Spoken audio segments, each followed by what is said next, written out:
شوف هلا النفشه ما بتاخذ ثواني، عد 1 2 3 وشوف النفشه يا معلم. بكاستين طحين بس و3 كاسات مي طالعنا اطيب شيبس اقتصادي 100% نفس تبع السوق، على مسؤوليتي الشخصيه. اذا ما كان نفس تبع السوق تعالوا راجعوني واسمع لي على هالقرشه هي.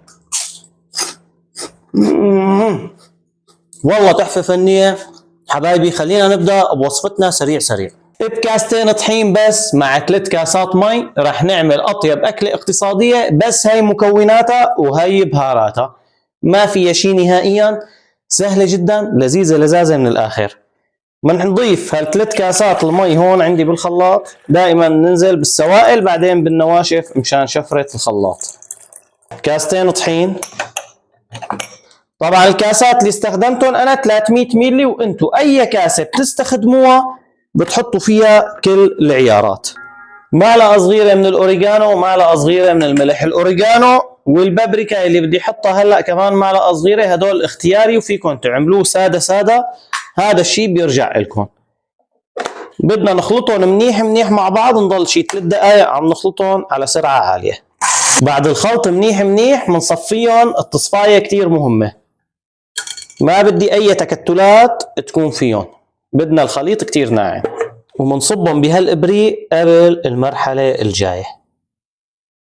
طبعا فيكم تستخدموا دولة القهوه، فيكم تستخدموا اي شيء متاح عندكم، بالكبجايه بيمشي الحال كمان.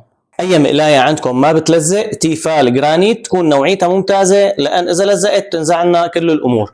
بدنا نصب اول صبه يمكن ما تزبط معنا عادي، دائما حتى بالكنافه اول صبه، حتى بالقطايف احيانا اول صبه ما بتزبط. بنصب وبنقول بسم الله. ما بدي اياها تتحمر كتير، يعني هون انا بدي اياها تضل نيه بس تنشف معي تنشيف، مجرد تنشيف فقط. طبعا المقلايه حاميه، محميها قبل 5 دقائق على النار، لازم تكون محمايه مزبوط. هيك نشف عنا الوش، هلا بنقلبها على الوش الثاني. شايفين كيف؟ ما بدنا نحمرها تحمير، يا دوب بس تنشف عنا بدنا نقيمها. بنجيب صينيه عليها ورق زبده وبنحطها على ورق الزبده لان هي بتلزق. هلا كل شوي وشوي بنقلبها عبين ما تبرد معنا، وبنساويهم كلهم هلا وبنرجع لكم. شايفين هيك حبايبي؟ من تحت وهاي من فوق، هيك قوامها بدي اياه 100% عندي. وهيك بردناهم يا اكابر. شايفين لي على هالتحف الفنيه هاي؟ هلا شو بدنا نعمل؟ بدنا ناخذ ونحط عنا هون على هالدفه ونقطعها بهالاسلوب هاد، هيك مثلا. شايفين رقيتها؟ هيك لازم تكون رقيقه مشان ما تعجن معنا ومشان تنفش معنا وقت القلي حبايبي. ومنقطعها بهالاسلوب هذا بالميل، بناخذ هيك بنرجع هيك بنرجع هيك هيك. شايفين كيف؟ بتميل ايدك بهالاسلوب تطلع كلها نظام 7 و8. هيك 100% القطعه بدها تكون. هلا شو بدنا نعمل؟ بدنا نقطعهم كلهم ونحطهم على الصينيه. هدول بدهم تنشيف، بياخذوا اذا عندكم الجو صيف يوم واحد 24 ساعه تنشيف، ما بدنا يضل فيهم رطوبه نهائيا، يعني بدك تضرب عليها تكون يابسه على الاخر. وبرجع لكم بعد ما ننشفهم بورجيكم قوامهم كيف. شايفين حبايبي؟ بنصفهم بعاد عن بعض مو فوق بعض مشان ما يلزقوا. ريحة البابريكا مع توليفة الأوريجانو شغلة مدللة ومن الآخر كتير كتير حلوة. بعد يوم ونص أخذوا معي تنشيف وكل واحد حكينا والأجواء اللي عنده، أحيانا بياخذوا يوم أحيانا بياخذوا يومين، تنشفوا معي على الآخر. اسمعوا الصوت هيك لازم يكون.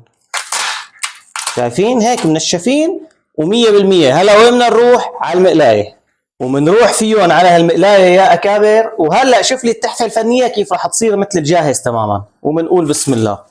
شوف هلا النفشه ما بتاخذ ثواني، عد 1 2 3 وشوف النفشه يا معلم. يا عيني يا عيني، شغل اسواق 100% واقتصاديه، وعملناها من لا شيء، بس من قيمه يعني بنعير لها بس 10 ثواني وبنشيلها. وهيك يا حبايبي قليناهم، وشوفوا لي على هالموديل وعلى هالتحفة الفنية اقتصادية 100%. واسمع لي هالقرشة، اسمع ونقول بسم الله. والله العظيم لذيذة لذيذة. هلا أنا مبهرة، وفيكم تحطوا كمان مثلا بهارات شيبس، بهارات بطاطا، فيكم تحطوا بابريكا حارة اللي بيحبها، هذا الشيء بيرجع لكم. رح نرش عليها هيك شوي تطلع كمان لذيذة. وحبايبي ما تنسونا من دعائكم اشتراككم بالصفحة، والسلام عليكم ورحمة الله تعالى وبركاته.